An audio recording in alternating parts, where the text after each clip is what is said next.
page turners, and welcome back to the channel. I'm Matthew, the man with the hat who reads, and today I want to talk about The Storied Life of A.J. Fikry. Specifically, that this was a book-to-movie adaptation.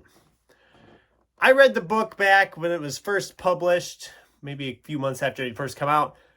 Really enjoyed the book, got myself my own copy, and then put it in a drawer and promptly didn't read it again for a few years. So late last year, I think it was like early October, I think it was, late October, they announced they were doing a theatrical movie version of The Storied Life of A.J. Fikry. Having really loved the book, I was curious to see the movie. But, of course, it was one of those little independent movies that doesn't play anywhere around here unless you live in New York and LA. And I don't live in either one of those places. So I thought, well, someday maybe. And then it showed up on Hulu, I think it was back in January. So I thought, I'm going to read the book again and then watch the movie. Well, February was Fantasy February. So in March, I finally picked it up and reread the book and then watched the movie. It is possibly one of the most faithful adaptations I've ever seen of a book to film. And that is its biggest problem. If you don't know the story is, of course, about A.J. Fikry. He owns a bookshop. He's a widower.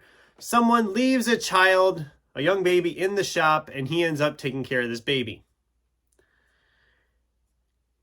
And it kind of shows how his life changes a little bit. Now, as you can see, this is not a very thick book, and they do skim over a lot of time. There's a good chunk of time that they jump over. And I know this book isn't for everyone. I really enjoyed it. I liked a lot about it, even though it does jump over time. But as a movie, this book is essentially, if you have read the book, you know everything that's going to happen in the movie. There's literally no changes whatsoever. And I'm not saying I needed a lot of changes, but I mean, you're doing a movie. You can develop the characters more. The romance can be more told out. The story between him and his daughter can be more told out. You can do more things like that, and it doesn't do that. It's like, we're going to do dot-to-dot connections. The actor playing A.J. Fikry is nothing like I pictured. I did not, and it was Kunal, I can't think of his name.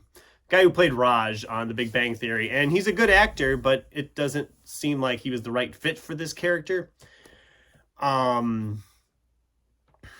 Lucy Hale is the love interest. She's fine, but again, it doesn't necessarily seem like they needed her. I think they could have done better casting on this.